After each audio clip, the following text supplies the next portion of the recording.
ስለዚህ ሰው አባቱንና እናቱን ይተዋል፣ ከሚስቱም ጋር ይተባበራል፣ ሁለቱም አንድ ሥጋ ይሆናሉ። ይህ ምስጢር ታላቅ ነው። እኔ ግን ይህን ስለ ክርስቶስና ስለ ቤተ ክርስቲያን እላለሁ። ሆኖም ከእናንተ ደግሞ እያንዳንዱ የገዛ ሚስቱን እንዲህ እንደ ራሱ አድርጎ ይውደዳት፣ ሚስትም ባሏን ትፍራ። ኤፌሶን ምዕራፍ 5 ከቁጥር 31 እስከ 33። እግዚአብሔር ያከበረውን ሰው ያክብረው ያክብረው። እግዚአብሔር ያጣመረውን ሰው አይለየው አይለየው። እግዚአብሔር ያከበረውን ሰው ያክብረው ያክብረው። እግዚአብሔር ያጣመረውን ሰው አይለየው አይለየው። ጋብቻ ክቡር ነው፣ መልካም ነው።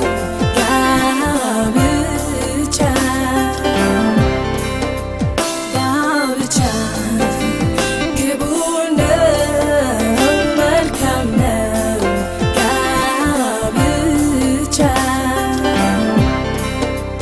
ቤታችን በፍቅር ይምላ ይጠብቃችሁ፣ በትንሽ ትልቁ ጠላት አይለያችሁ።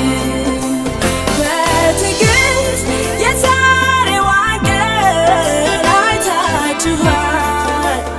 እግዚአብሔር ቤታችሁን ይስራ ያጸናችኋል።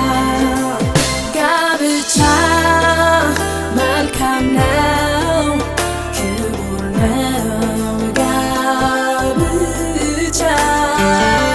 ጋብቻ መልካም ነው፣ መልካም ነው።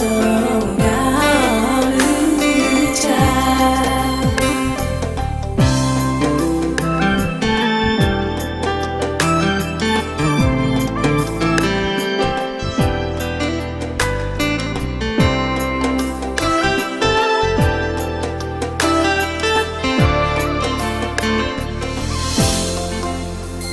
እዩት የቤቱን ድምቀት፣ እግዚአብሔር የዋለበት።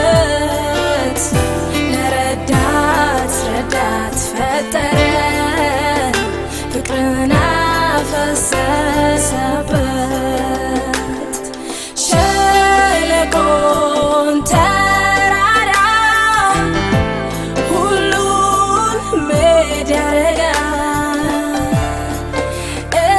እግዚአብሔር ያበጀው ትዳር በአንድ ይጸናል። እግዚአብሔር ያከበረውን ሰው ያክብረው ያክብረው። እግዚአብሔር ያጣመረውን ሰው አይለየው አይለየው። እግዚአብሔር ያከበረውን ሰው ያክብረው ያክብረው።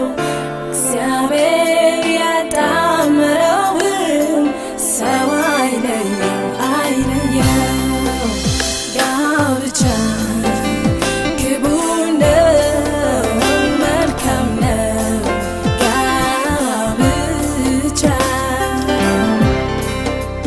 ጋብቻ ክቡር ነው፣ መልካም ነው።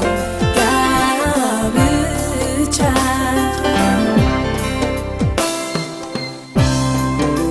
እንኳን እግዚአብሔር ለወደዳትና ላከበራት ለዚች ቀን በሰላም አደረሳችሁ።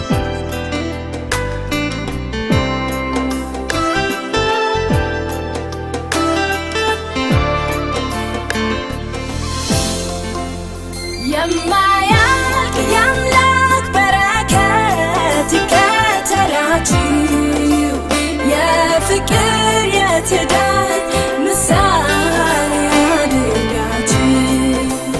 እጅ ለእጅ እንዳያያዘ ይሄኛው ቀን ከአንድ ልብ አይሰውራችሁ በከፋው ቀን።